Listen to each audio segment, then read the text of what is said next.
I'm Reagan Reese. I'm the White House correspondent for the Daily Caller. That can feel like my identity, but knowing I'm someone outside of this job, I think is what makes me successful in the job because I'm not afraid to fail. If I lost this all tomorrow, I would be okay. And I think that's the most important thing as a young person because it also keeps you inspired and healthy and happy when you go to work every day.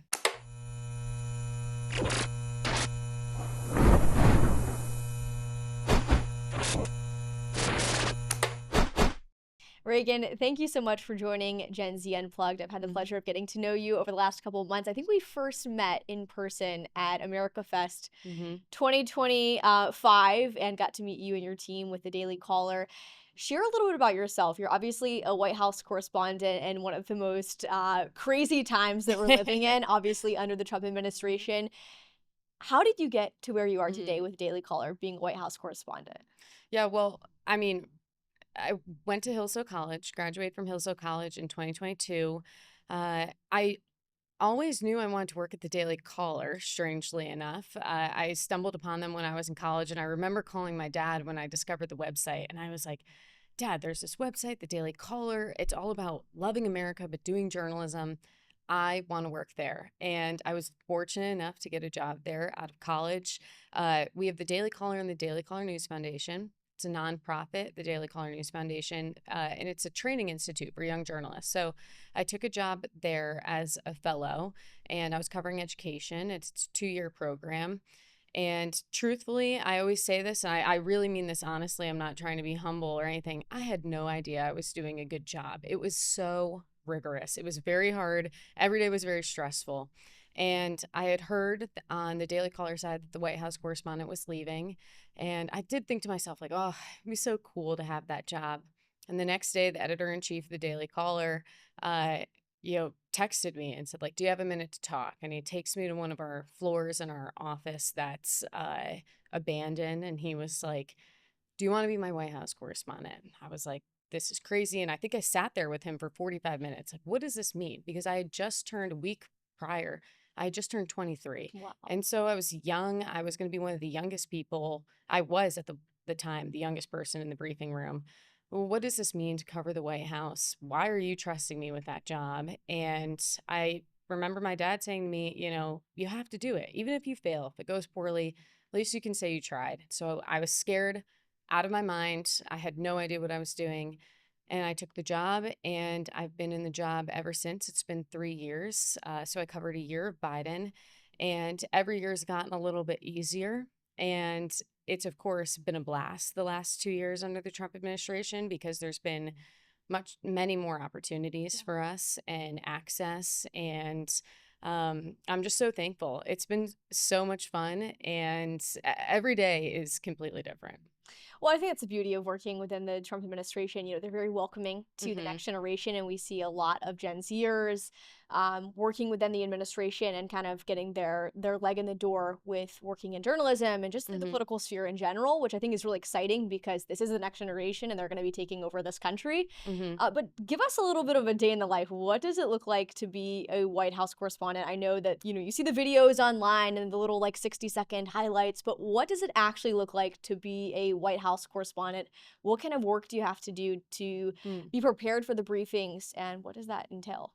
First, I just want to go back to one thing you said about young people and the next generation.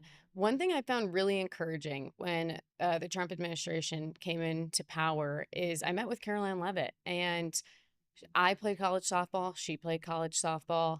She is in her late 20s. I'm in my mid 20s. And I remember saying to her, we have a lot in common. And I'm very encouraged by the fact that I'm a young person in this briefing room.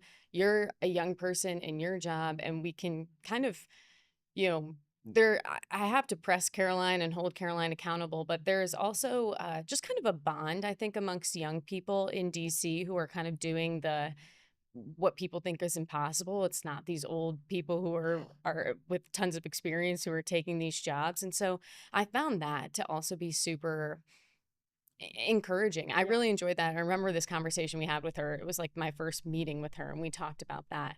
A day in the life as the White House correspondent for the Daily Caller. Well, I always tell people it's constantly different, and my day revolves around Donald Trump. And so we get now that the administration kind of knows what they're doing, we get a weekly schedule before the week starts.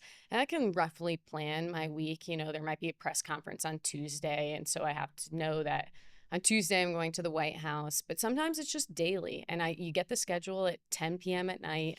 You're about to go to bed, and you are looking at the schedule, and it's like, oh, there's an 8 a.m. briefing with Pete Hegseth. I got to get over now to the Department of Defense at 8 a.m. And so it's just constantly different, but it all revolves around looking at what the schedule is of the administration, planning my day around that, and going wherever they are. And then at the same time, I'm always on the phone and texting sources because you're also trying to break Yeah. news at the same time. And so just learning to juggle that has been fun. I packed tons of snacks in my bag, tons of water, because a lot of times you forget to eat and drink when you're like running all around town. You know, I'm like at the Pentagon in the morning, and then I'm at the White House in the afternoon, and whatever. And so it's really honestly unpredictable, and I just do whatever President Trump does. But I always make time in my schedule for my Bible study It's great. and just some girl time during the week because that's important. So that's the only thing that President Trump cannot disrupt in my schedule is my Bible study and my girl time. I love it. Well, it's really exciting, just to hear from your perspective. Obviously, you're a young conservative, working for an incredible news outlet, the Hmm. Daily Caller, and you're putting the work in. And I Hmm. think a lot of young people see that. A lot of young women see that. Obviously, this is a young women's summit, Hmm. but they see the work that you're putting in, and they're very encouraged by what you're doing. I know that a lot of young people are going to stumble across this interview and they want to know your advice to them. Obviously, we're approaching America's 250th birthday. This is a very exciting, but also very crazy time that we're living in because we only have just a little less than 2 years Hmm. of this administration. And what's next, right? The Hmm. next generation will be taking over this country. And so it's important that they are listening to the right people.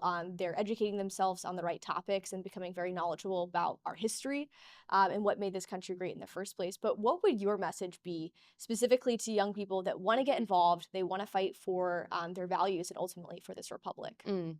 I'd say learn as much as you can from all of those around you. Constantly be a sponge and constantly be asking questions and be so thankful for those mentors that you have because they know so much. And those are the people who really make a difference. I have had some amazing people who have taken me under their wing, and I couldn't have done any of this without them. Be brave. You know, you have to take those chances. Like my dad saying to me, just go for it. If you fail, you fail. Don't get so hung up on making the wrong move in early in your career because there's so much time. This is a marathon. It is not a sprint.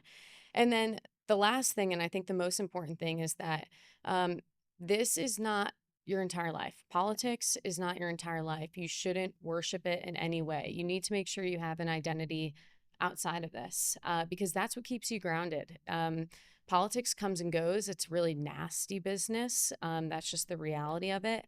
And making sure that you're a person outside of the politics and your job and whatever it is. It's so easy when you're in DC to be everywhere I go. I'm Reagan Reese. I'm the White House correspondent for the Daily Caller. That can feel like my identity, but knowing I'm someone outside of this job, I think is what makes me successful in the job because I'm not afraid to fail. If I lost this all tomorrow, I would be okay. And Yeah. I think that's the most important thing as a young person because it also keeps you inspired and healthy and happy when you go to work every day. That's right. Well, Reagan, thank you so much for what you're doing. How can people find you and support what you're doing? Reagan Reese, I'm on X, Instagram, very new to TikTok, so I would love the support there, but also the Daily Caller website. And then I do a behind the scenes blog on Substack that I really love. That's my favorite part of my job. I'll have to check it out. I actually haven't seen your Substack. But Reagan, thank you so much for coming on Gen Z Unplugged. Yeah, thanks for having me.